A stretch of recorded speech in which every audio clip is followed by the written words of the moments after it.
Welcome to Chapter 17, which is really just a continuation in equilibrium with respect to acid-base chemistry, but we're going to add in some other aspects of acid-base equilibria, talking about buffers, what they do, how buffers are important biologically, and how you perform the calculations related to buffers. We're also going to talk about the solubility of sparingly soluble salts and the equilibrium of those solutions, whether or not a precipitate will form if you mix two solutions together. And we'll also talk about the pH of a solubility equilibrium involving basic or acidic ions. We'll also go into defining complex ions and the formation constant in the calculation of concentrations of free metal ions and ligands in solution. So we've got a long way to go, so let's go ahead and get started. Let's begin with a review of dilution, which you learned in Chem 1 using a particular formula, M1V1 equals M2V2. Now, the reason that this works is because when you take a solution of a given concentration in a given volume and you add solvent to that solution, you lower the concentration, you increase the volume. What makes it work is that the moles of solute before the dilution are equal to the moles of solute after the dilution. And this is the formula that you realized, M1V1 equals M2V2. This is the concentration before the dilution, and the concentration before is a high concentration. And then the volume that you're going to dilute starts out, this is before the dilution, and the volume will be a low volume, okay, low volume. Over here, you have after the dilution, and this is going to be a low concentration. And then over here for the volume, this is going to be the volume after you've added the solvent or added two solutions together, generally speaking. Again, this is after.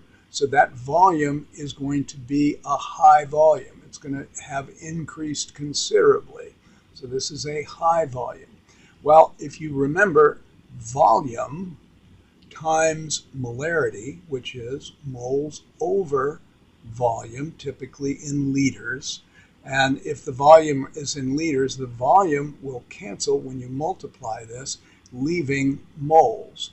And so the high concentration times the low volume will equal the moles of solute before the dilution. After the dilution, after you add volume, you have the same calculation. The high volume times the low concentration, you still have the same number of moles. They just have more room to move around in the higher volume of solution. We normally assume that if you mix the two solutions, that V2 is simply the sum of the two volumes.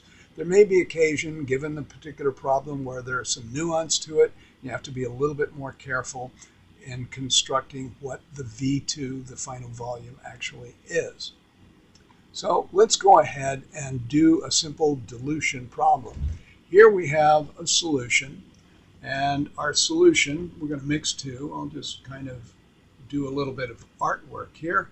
Not very good artwork. This is my sodium chloride solution.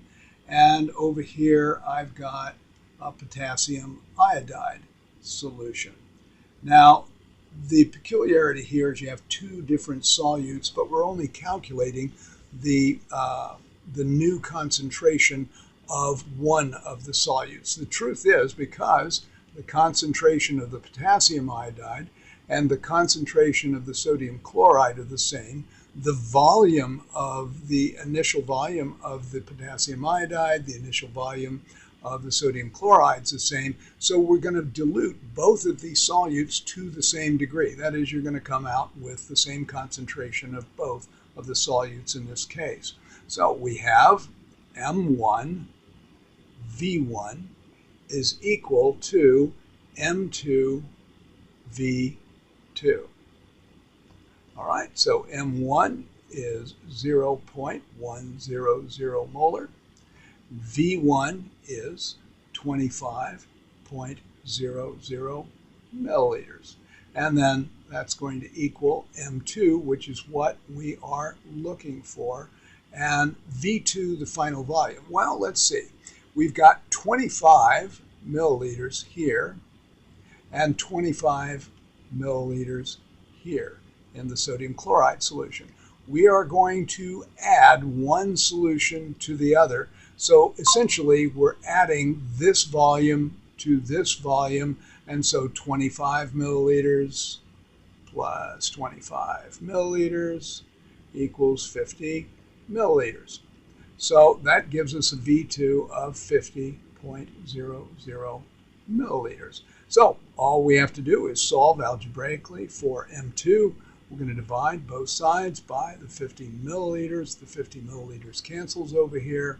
Over here, we're dividing by the 50 milliliters, 50.00 milliliters, and the unit milliliters cancels, which leaves us with the unit of volume. And so M2 equals 0.05000 molar. That is our new concentration. One of the reasons we want to review dilution is because anytime you do a titration, you are adding one solution to another solution. And in the course of doing that, you are performing a dilution. So you need to be facile with doing your dilution. Now, there are two methods, principally, that people use to do titrations.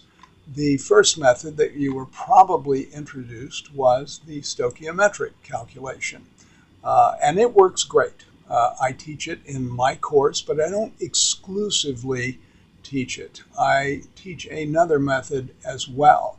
If you remember, stoichiometry depends on a balanced chemical equation, and you'll have a mole-to-mole ratio in acid-base chemistry of depending on how many protons each mole of acid has, and whether you have a monobasic or a dibasic base in that particular calculation. And dibasic simply means you have 2 hydroxides per mole of your strong base, as you do in barium hydroxide. And that method works great.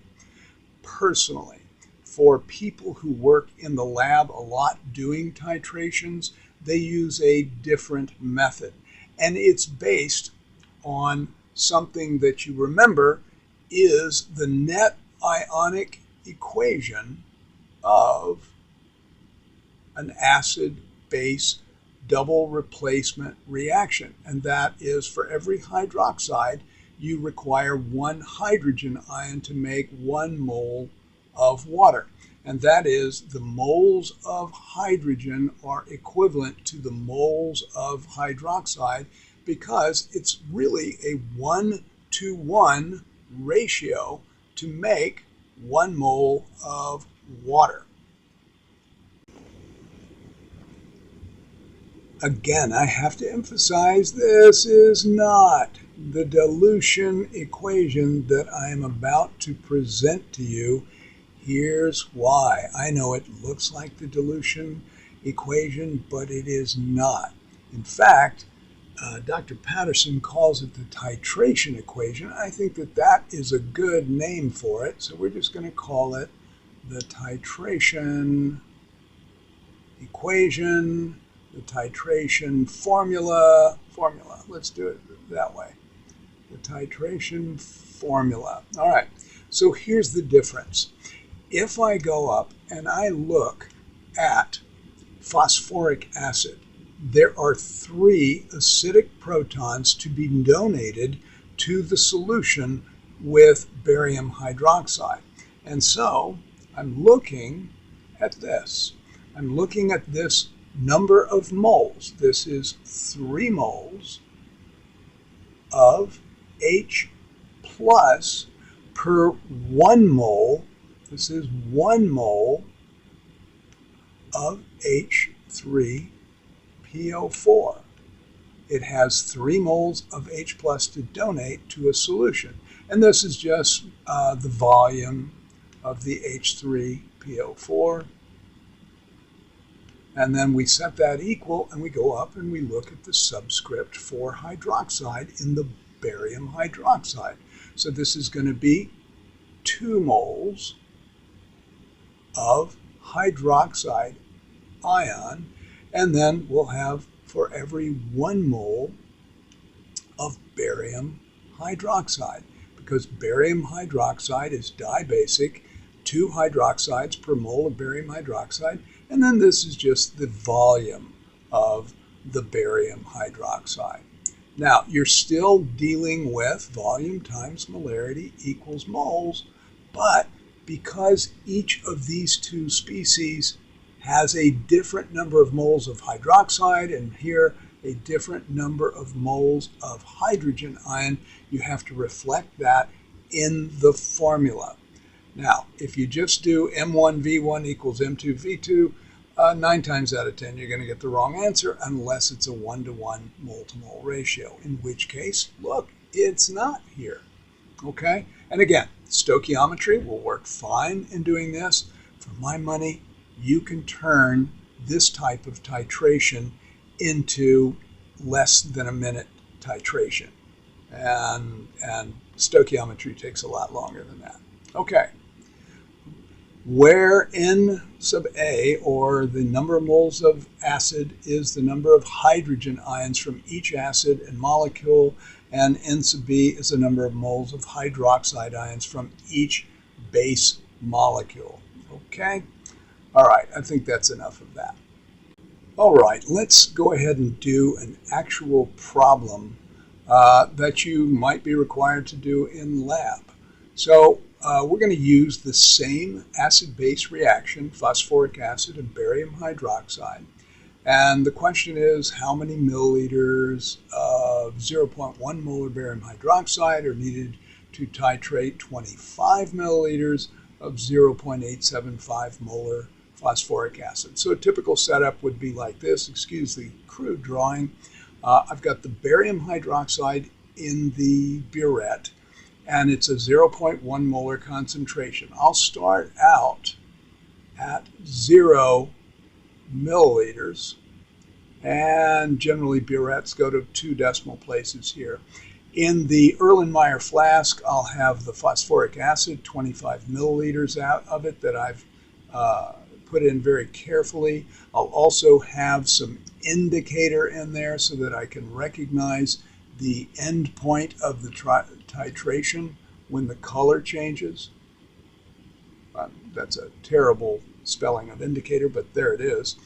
And so I'm going to use the titration equation or titration formula that we just talked about. So that's going to be the number of moles of H plus, that's the N sub A, and then the molarity of the acid, I'll just use A for that, times the volume of the acid is equal to the number of moles of hydroxide ion times the molarity of the barium hydroxide, which is my base, times the volume of the base. And what we're looking for is the volume of the base. So essentially, once I'm done putting my numbers in, I'm going to divide both sides by the number of moles of hydroxide times the molarity of the base. It will cancel here. And then I'll do the same thing over here, the number of moles of hydroxide ion times the molarity of the base. And that's going to give me the volume. So let's go ahead and put the numbers in. So first of all, take a look at the subscript for the acid. This is the acid side. And the subscript of the protons, the hydrogen, is 3. And so that'll be 3 times the molarity of the phosphoric acid, which is given in the problem as 0.0875 0.75 molar times the volume, which you can see over here is 25 milliliters, 25.00 milliliters, and then equals the number of moles of hydroxide per mole of barium hydroxide, which is 2. It's just the subscript. So that's a 2 times the molarity, which is given as 0.100 molar. And then what we're looking for is the volume of the base. Just like we did symbolically, we go ahead, we divide by 2 times 0.100 molar. This all cancels over here. And we do the same thing over here, 2 times 0.100 molar. Let's talk about sig figs real quick so we know what we're doing. I've got 4 sig figs in my volume here, but this molarity only has 3 sig figs, and come to think of it, this molarity only has 3 sig figs. So our answer will have 3 sig figs. So the volume of the base, once I get that, is 32.8.